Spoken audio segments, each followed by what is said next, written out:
36 जिल्हे 36 बातम्या. News G9 Maharashtra. उत्तर तुमच्या प्रश्नांची.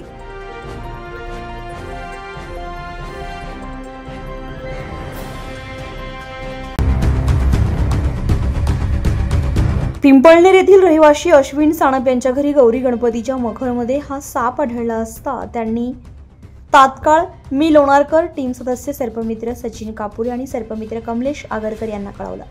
ते देखील लगेच त्या ठिकाणी पोहोचले. प्रथम साप कोणता आहे याची पाहणी केली असता निदर्शनास आले की हा अत्यंत विषारी असा मण्यार प्रजातीचा साप आहे.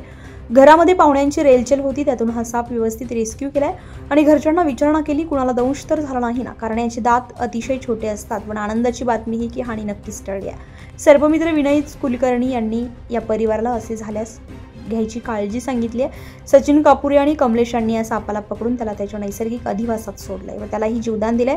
मण्यार हा भारतातील 4 प्रमुख विषारी सापांपैकी एक आहे. याचा रंग पोलादी निळा असून अंगावर पांढरे पट्टे किंवा खवले असतात. हा साप अतिशय विषारी असून रात्रीच्या वेळी जास्त सक्रिय असतो आणि जंगलामध्ये राहणे पसंत करतो. दिवसा हा साप आढळल्यामुळे सर्पमित्र कुतूहल व्यक्त करत आहे. या प्रसंगी पिंपळनेर येथील महिला, मुले आणि मोठ्या संख्येने गावकरी जमलेले होते. आणि एखाद्या वेळेस दुर्दैवाने जर आपला हात पाय त्याच्यावर पडला तर तो नक्कीच दंश करतो आणि सगळ्यात छोटे विषदंत असलेला साप आहे. तो चावलेलाही कळत नाही आपल्याला आणि त्याचे सिम्पटम्स पण दिसत नाही.